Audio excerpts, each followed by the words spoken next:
സ്നേഹം നിറഞ്ഞ രക്ഷിതാക്കളെ, വിദ്യാർത്ഥികളെ, ഈ വീഡിയോയിലൂടെ നമ്മൾ പരിചയപ്പെടുത്തുന്നത് സമസ്ത പാദവാർഷിക പരീക്ഷ 9ാം ക്ലാസ് താരീഖ്. എന്തൊക്കെ കാര്യങ്ങൾ പ്രധാനമായും ശ്രദ്ധിക്കണം, ഏത് രൂപത്തിലാണ് ചോദ്യങ്ങൾ വരിക, എത്ര പാഠം പരീക്ഷയ്ക്ക് വേണ്ടി പഠിക്കണം, ഇമ്പോർട്ടൻ്റ് ആയ ഭാഗങ്ങൾ ഏതൊക്കെയാണ് എന്നീ വിഷയങ്ങളെല്ലാം ഉൾപ്പെടുത്തിയ വളരെ ഉപകാരപ്രദമായ നല്ലൊരു വീഡിയോ ആണ്. മുഴുവനായി തന്നെ കാണാൻ പ്രത്യേകം ശ്രദ്ധിക്കുക.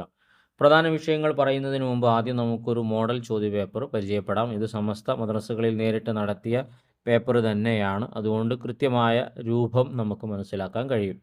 ഒന്നാമത്തെ ചോദ്യം, സിൽ ബിമാ യുനാസിബോ. സാധാരണഗതിയിൽ ഇങ്ങനെ തന്നെയാണ് വരാറുള്ളത്.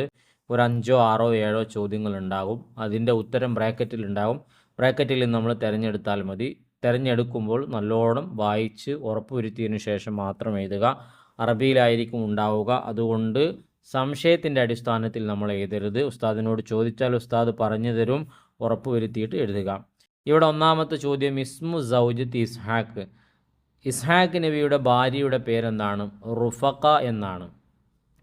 അതോടുകൂടെ തന്നെ രണ്ടാമത്തത്, കബീലത്തു സൗജത്തി ഇസ്മായിൽ.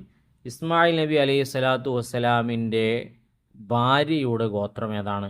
ജുർഹൂം ഗോത്രം. ഈ ജുർഹൂം ഗോത്രക്കാർ തന്നെയാണ് ആദ്യം അവിടെ കഅബയുടെ പ്രദേശത്ത് താമസമാക്കിയവരും ഇവർ തന്നെയാണ്. മൂന്നാമത്തത്, വുലിദ ഇബ്രാഹിം. ഇബ്രാഹിം നബി അലൈഹി സ്വലാത്തു വസ്സലാം ജനിച്ചത് എവിടെയാണ്? ബാബിലോണിലാണ് ഇബ്രാഹിം നബി ജനിച്ചത്. ഇനി കബീലത്തു സോലിഹ്. സോലിഹ് നബി അലൈഹി സ്വലാത്തു വസ്സലാമിൻ്റെ ഗോത്രം സമൂദ് ഗോത്രമാണ്. സോലിഹ്, സമൂദ്, ഹൂദ്, ആദ്, രണ്ടും മാറിപ്പോകരുത്. ഹൂദ് നബി, ആദ്, ഹൂദ് നബി ആദ് സമൂഹം, സോലിഹ് നബി സമൂദ് സമൂഹം. മനസ്സിലാക്കി വെക്കുക. അഞ്ചാമത്തത്, അദദു മൻ ആമന ബി സോലിഹ്. സോലിഹ് നബിയെ വിശ്വസിച്ച ആൾക്കാരെ എണ്ണം എത്രയാണ്?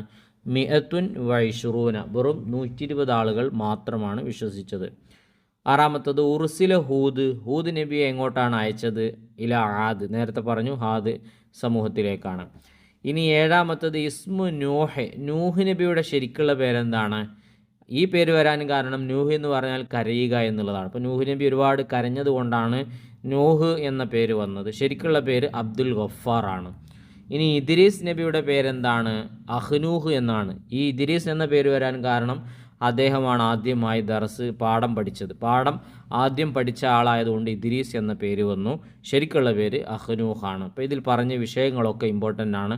ഈ ഒരു ചോദ്യം ഇങ്ങനെ അല്ലെങ്കിൽ മറ്റേതെങ്കിലും ഒരു രൂപത്തിൽ ചോദ്യത്തിന് ഉത്തരമായിട്ടോ പൂരിപ്പിക്കാനോ മറ്റോ ഒക്കെ നമുക്ക് പ്രതീക്ഷിക്കാം. ഇതിലെ വിഷയങ്ങളൊക്കെ വേഗം തന്നെ ഒന്ന് പഠിച്ചു വെക്കുക. ഒരു വട്ടം മനസ്സിലായില്ലെങ്കിൽ 1-2 തവണ കേട്ടുകൊണ്ട് വേഗം മനസ്സിലാക്കി വെക്കുക.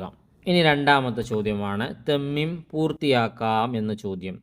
അപ്പോൾ ഇതുപോലത്തെ ചോദ്യങ്ങൾ ഉറപ്പായും വരും. അതുകൊണ്ട് പാഠം മലയാളവും വായിക്കുക, അറബിയും വായിക്കുക. അറബിയിൽ എഴുതണം എന്നതാണ് കണക്ക്. മലയാളത്തിൽ എഴുതി കഴിഞ്ഞാൽ 10% മാർക്ക് കൊടുക്കണമെന്നും നിർദ്ദേശമുണ്ട്. ഓരോ ഉസ്താദ്മാരനുസരിച്ച് അടിസ്ഥാനത്തിലായിരിക്കും. ഇനി രണ്ടാമത്തേൽ 1, അൻസലല്ലാഹു തആല അല ആദം. ആദം നബി അലൈഹി സ്വലാത്തു വസ്സലാമിൻ്റെ മേൽ അള്ളാഹു ഇറക്കി കൊടുത്തത് 10 സുഹഫുൻ, 10 ഏടുകളാണ്. രണ്ടാമത്തത്, അൻസലല്ലാഹു അല ഇദ്രീസ്. ഇദ്രീസ് നബിക്ക് അള്ളാഹു ഇറക്കി കൊടുത്തത് 30 സഹീഫ, 30 ഏട്. ആദം നബിക്ക് 10, ഇദ്രീസ് നബിക്ക് 30. 3, ദഅ നൂഹ്. നൂഹ് നബി അലൈഹി സ്വലാത്തു വസ്സലാം ദുആ ചെയ്തു. എന്താണ് ദുആ ചെയ്തത്? റബ്ബി ലാ തദർ അലിൽ അർളി മിനൽ കാഫിരീന ദയ്യാറ. ലാ തദർ അലിൽ അർളി, ഭൂമിയുടെ മേൽ അവശേഷിപ്പിക്കണ്ട, ബാക്കിയായി ഇനി നിർത്തണ്ട. മിനൽ കാഫിരീന, അവിശ്വാസികളെ, ദയ്യാറൻ, ഒരൊറ്റൊന്നിനെയും ബാക്കിയായിട്ട് നിർത്തണ്ട. അതിൻ്റെ അടിസ്ഥാനത്തിലാണ് ലോകമൊട്ടുക്കും ജലപ്രളയം വന്നത്, നൂഹ് നബിൻ്റെ കാലത്തുണ്ടായ വെള്ളപ്പൊക്കം. നാലാമത്തത്, ഖാല ഹൂദ്. ഹൂദ് നബി അലൈഹി സ്വലാത്തു വസ്സലാം പറഞ്ഞു, ഇന്നി അഖാഫു അലൈക്കും, ഞാൻ നിങ്ങളുടെ പേരിൽ ഭയപ്പെടുന്നു, പേടിക്കുന്നു.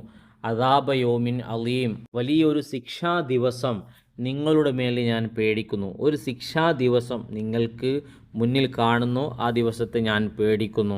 അപ്പോൾ അവരെ നേർമാർഗത്തിലേക്ക് വിളിച്ച സമയത്ത് അവർ ഹൂദ് നബിയോട് എന്താ പറഞ്ഞത്? ഞങ്ങളെക്കാൾ ശക്തിയുള്ള ആൾക്കാർ വേറെ ആരാണ് ഇവിടെ ഉള്ളത്? അങ്ങനെ നിനക്ക് വല്ലതും സാധിക്കുമെങ്കിൽ നീ കൊണ്ടുവാ എന്ന് ഹൂദ് നബിയെ വെല്ലുവിളിച്ചവരാണ് ഈ വിഭാഗം. അപ്പോൾ അതിൻ്റെ പശ്ചാത്തലത്തിൽ വന്നതാണ് ഈ ഒരു കഠിനമായ ശിക്ഷ. അവരെ പിടികൂടി, അവരെല്ലാം നശിച്ചുപോയി എന്ന് നമ്മൾ പഠിച്ചല്ലോ. അഞ്ചാമത്തത്, ഫഖാൽ ഇബ്രാഹിം. ഇബ്രാഹിം നബി അപ്പോൾ പറഞ്ഞു, ഹസ്ബുനല്ലാഹു അള്ളാഹു മതി നമുക്ക്. വനിഅമൽ വക്കീൽ, കാര്യങ്ങൾ ഏൽപ്പിക്കാൻ ഏറ്റവും ഉത്തമൻ അവനാണ്, അതുകൊണ്ട് അള്ളാഹു താല മതി. ഇനി മൂന്നാമത്തെ ചോദ്യം, മനിൽ ഖായിലു, ആര് പറഞ്ഞു എന്ന ചോദ്യമാണ്. അതിലൊന്നാമത്തത്, യാ നാറു, ഓ തീ, കൂനി ബർദൻ, നീ തണുപ്പാവുക, വ സലാമൻ, രക്ഷയുമാവുക. തണുപ്പ് പ്ലസ് രക്ഷയാവുക, അല ഇബ്രാഹിം, ഇബ്രാഹിം നബിയുടെ മേൽ നീ തണുപ്പും രക്ഷയുമാവുക. ഇതാര് പറഞ്ഞതാണ്? ഇത് അള്ളാഹു താല പറഞ്ഞതാണ്. ഇനി രണ്ടാമത്തത്, ആ അള്ളാഹു അമറക ബിഹാദ, അള്ളാഹു ആണോ ഇത് നിങ്ങളോട് കൽപ്പിച്ചിട്ടുള്ളത്? ഞങ്ങളെ ഇങ്ങനെ മക്കയുടെ കഅബയുടെ പ്രദേശത്ത് ഒറ്റക്കാക്കി നിങ്ങളിവിടുന്ന് പോവുകയാണ്, അള്ളാഹു നിങ്ങളോട് കൽപ്പിച്ചതാണോ? ഇത് അള്ളാഹുവിൻ്റെ തീരുമാനമാണോ എന്ന് ഹാജറ ബീവിയാണ് ചോദിച്ചത്. മൂന്നാമത്തത്, യാ ബുനയ്യ ഇന്നി അറാഫിൽ മനാമി അന്നി അദ്ബഹുക്ക് ഫൻലുർ മാതാ തറ. യാ ബുനയ്യ, ഓ പൊന്നുമോനെ, ഇന്നി അറ, ഞാൻ കാണുന്നു, ഫിൽ മനാമി, സ്വപ്നത്തിൽ കാണുന്നു, അന്നി അദ്ബഹുക്ക, നിന്നെ അറുക്കുന്നതായി കാണുന്നു, ഫൻലുർ മാതാ തറ, എന്താണ് നിൻ്റെ അഭിപ്രായം? ഇത് ഇബ്രാഹിം നബി ഇസ്മായിൽ നബിയോട് ചോദിച്ചതാണ്. നാലാമത്തത്, യാ വൈലത്താ അ അലിദു, പടച്ചോനെ ഇനി ഞാൻ പ്രസവിക്കുകയോ? ആ ഒരു ശൈലിയാണത്. വ അന അജൂസുൻ, ഞാൻ പ്രായമായില്ലേ? വ ബഅലി ഷെയ്ഖുൻ, എൻ്റെ ഭർത്താവാണെങ്കിലോ അവരും പ്രായമായി. ഈ ഒരവസ്ഥയിൽ ഞാനും പ്രായമായി, എൻ്റെ ഭർത്താവും പ്രായമായ ഒരു സ്ഥിതിയിൽ ഞാൻ എങ്ങനെ പ്രസവിക്കും? ഇന്ന ഹാദാ ഷെയ്ഉൻ അജീബ്, ഇത് വലിയൊരു അത്ഭുതം തന്നെയാണല്ലോ. ഇത് സാറ ബീവി റളിയല്ലാഹു അൻഹ, ഇബ്രാഹിം നബിയുടെ ഭാര്യയായ സാറ ബീവി പറഞ്ഞതാണ്. ഇനി അഞ്ചാമത്തത്, ലീ ഇലൈക ഹാജ, നിന്നെ കൊണ്ട് എനിക്കൊരാവശ്യമുണ്ട്. അത് ഇദ്രീസ് നബി മലക്കുൽ മൗത്തിനോട് പറഞ്ഞതാണ്. റൂഹ് പിടിക്കുന്ന മലക്ക് ഇദ്രീസ് നബിൻ്റെ അടുത്ത് വന്നിട്ട് ഉണ്ടായിരുന്നല്ലോ, ആ ഘട്ടത്തിൽ പറഞ്ഞതാണ്. ഇനി നമുക്ക് അടുത്തത് അജിബ്, ഉത്തരം എഴുതാനുള്ളതാണ്, വായിക്കാനുള്ളത്. അതിനു മുമ്പ് ഇതുപോലത്തെ നല്ല നല്ല വീഡിയോകൾ പ്രയാസപ്പെട്ട് നിങ്ങളിലേക്ക് എത്തിക്കുന്നതിൽ നിന്ന് പ്രതീക്ഷിക്കുന്നത് നിങ്ങളുടെ സബ്സ്ക്രൈബാണ്. ചെയ്യാതെ കാണുന്നവരുണ്ടെങ്കിൽ ഒന്ന് ചെയ്ത് സപ്പോർട്ട് ചെയ്യുക. ഒരു ലൈക്ക് ഇപ്പോൾ തന്നെ കൊടുത്തേക്കുക. ഉപകാരപ്പെട്ടെങ്കിൽ നന്ദി അറിയിച്ച് അൽഹംദുലില്ലയോ താങ്ക്സോ ആമീനോ എന്തെങ്കിലും ഒന്ന് കമൻറ്റിലൂടെ എഴുതി അറിയിക്കുക. അള്ളാഹു നമുക്കൊക്കെ നല്ല വിജയം നൽകട്ടെ. അതിലൊന്നാമത്തത്, സിന്നു ഇബ്രാഹിം നബി അലൈഹി സ്വലാത്തു വസ്സലാം ഹീന ഉലിദ ഹിസ്ഹാക്ക്, ഇസ്ഹാക്ക് നബി ജനിക്കുന്ന സമയത്ത് ഇബ്രാഹിം നബിൻ്റെ വയസ്സെത്രയാണ്? മിഅത്തുൻ വഇശ്റൂന, 120 വയസ്സാണ് ഇബ്രാഹിം നബിക്ക് ഇസ്ഹാക്ക് നബി ജനിക്കുമ്പോൾ. ഇനി രണ്ടാമത്തത്, അൽ കബുഷുല്ലദി ദബഅഹു ഇബ്രാഹിം മാഹുവ, ഇബ്രാഹിം നബി കുഞ്ഞിനെ അറുക്കാൻ വേണ്ടി, ഇസ്മായിലിനെ അറുക്കാൻ വേണ്ടി തയ്യാറായി. ആ സമയത്ത് അറുക്കരുത്, ലോകത്തൊരാളും അള്ളാഹുവിൻ്റെ പ്രീതിക്ക് വേണ്ടി മനുഷ്യന് ബലി അർപ്പണം നടത്താൻ പാടില്ല എന്ന സന്ദേശം അറിയിച്ചുകൊണ്ട് അള്ളാഹു സ്വർഗത്തിൽ നിന്ന് ഇറക്കി കൊടുത്ത ആ ആട് സ്വർഗത്തിലേക്ക് എവിടുന്നാണ് വന്നത്? അത് മാ കറബഹു, അത് ആരാധനയുടെ ഭാഗമായി ഹാബീൽ ഇബ്നു ആദം നബിയുടെ മകൻ ഹാബീൽ അള്ളാഹുവിലേക്ക് അറുത്തതാണ്. അപ്പോൾ ഇതൊരു നേർച്ചയാക്കിയിട്ടൊക്കെ നമ്മൾ അറുക്കൂലേ, അതുപോലെ ഹാബീൽ അറുത്ത ആടാണത്, സ്വർഗത്തിലെത്തിയിരുന്നു, അത് അവിടുന്ന് ഇറക്കി കൊടുത്തതാണ്. മൂന്നാമത്തത്, കൈഫ ഖാന ഐഷു അഹ്ലി ബാബിലോൺ, ബാബിലോണുകാരുടെ ജീവിതം എങ്ങനെയായിരുന്നു? അറാദു ഐഷിൻ, വളരെ സുഭിക്ഷമായ ജീവിതമായിരുന്നു. വക്കാനു യഅ്ബുദൂനൽ അസ്നാം, ബിംബങ്ങളെ ആരാധിക്കുകയും അതുപോലെ തന്നെ വളരെ സന്തോഷ നൈമിഷിക സുഖങ്ങളുള്ള ആസ്വാദനങ്ങളുള്ള സുന്ദര ജീവിതമായിരുന്നു അവരുടേത്. പ്ലസ് അവർ ബിംബാരാധകരുമായിരുന്നു. നാലാമത്തത്, മാതാ കാല സോലിഹ് നബി അലൈഹി സ്വലാത്തു വസ്സലാം ലി ഖൗമിഹി, അവരുടെ ഗോത്രമായ സമൂദ് ഗോത്രക്കാരോട് എന്താ പറഞ്ഞത്? ലമ്മ അക്കറുൻ നാക്കത്ത, അവർ നിങ്ങൾ പ്രവാചകനാണെന്ന് തെളിയിക്കാൻ പറ്റുമോ? അങ്ങനെ തെളിയിക്കാൻ പറ്റുമെന്ന് വെല്ലുവിളിച്ചപ്പോൾ പാറയിൽ നിന്ന് ഒട്ടകത്തെ കൊണ്ടുവന്നു. ആ അത്ഭുതകരമായ മോചിതത്തിൻ്റെ ഭാഗമായിട്ടുള്ള ഒട്ടകത്തിനെ അവർ അറുത്തപ്പോൾ വല്ലാതെ പ്രയാസപ്പെട്ട സമയമാണ് സോലൈഹ് നബി.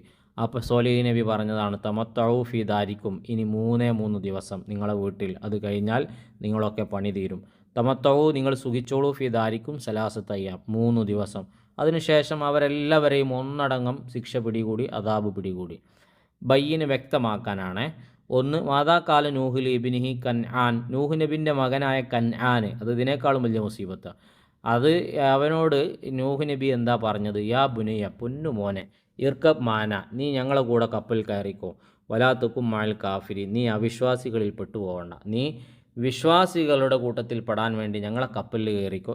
ഞാൻ കയറൂല, ഞാൻ അവിടെ കാണുന്ന വലിയ മലൻ്റെ മേലെ കയറി രക്ഷപ്പെടുമെന്ന് പറഞ്ഞു. ഇനി രണ്ടാമത്തത് അഹിയാവും അറുബഅത്തു മിനൽ അംബിയ, 4 പ്രവാചകന്മാർ ജീവിച്ചിരിപ്പുണ്ട്. ഖിളിർ നബി, ഇല്യാസ് നബി, ഈസാ നബി, ഇദ്രീസ് നബി. ശ്രദ്ധിക്കുക, ഖിളിർ നബി, ഇല്യാസ് നബി, ഈസാ ഇദ്രീസ്, ഖിളിർ, ഇല്യാസ്. ഈ ഖിളിറും ഇല്യാസും ഭൂമിയിലുള്ളതാണ്, ഈസയും ഇദ്രീസും ആകാശത്തുള്ളതാണ്. ഇദ്രീസ് നബി നമ്മളെ പാടത്തുനിന്ന് തന്നെ പോയിട്ടുണ്ടല്ലോ, മലക്കുൽ മൗത്ത് വന്നു കൊണ്ടുപോയി സ്വർഗ്ഗത്തിൽ അവിടെ പിടിച്ച് നിൽക്കുകയാണ് മൂപ്പര്. മസാക്കിനു സമൂദ് ഗോത്രക്കാരുടെ താമസം ഹിജിറിലായിരുന്നു. അല്ലദീ ബൈനൽ ഹിജാസ് വ തബൂക്ക്, തബൂക്കിൻ്റെയും ഹിജാസിൻ്റെയും ഇടയിലുള്ള ഹിജറുകളിലായിരുന്നു അവരുടെ താമസം. ഇനി അടുത്തത് തർജിം, പരിഭാഷപ്പെടുത്താനാണ്. റബ്ബനാ ഇന്നി അസ്കൻതു മിൻ ദുരിയത്തി ബിവാദിൻ ഗൈരി ദീ സറഇൻ ഇൻദ ബൈതിക്കൽ മുഹറം. ഞങ്ങളുടെ രക്ഷിതാവേ, തീർച്ചയായും ഞാൻ എൻ്റെ സന്താനങ്ങളിൽ നിന്നും കൃഷിയില്ലാത്ത തായ്വരയിൽ അങ്ങയുടെ വിശുദ്ധ ഭവനത്തിനടുത്ത് താമസിപ്പിച്ചിരിക്കുന്നു. ഇബ്രാഹിം നബി ഇസ്മായിൽ നബിയെയും ഹാജർ ബീവിയെയും ഒറ്റക്കാക്കി മക്കയിൽ തനിച്ചാക്കി പോരുന്ന സമയത്ത് ദുആ ഇരുന്ന പ്രാർത്ഥനയാണിത്. അപ്പോൾ ഇതുപോലത്തെ ഒരു ചോദ്യം നമുക്ക് പ്രതീക്ഷിക്കാം. ഒന്നെങ്കിൽ തർജുമ ചെയ്യാനായിരിക്കും, അല്ലെങ്കിൽ വാക്കുകളുടെ അർത്ഥം.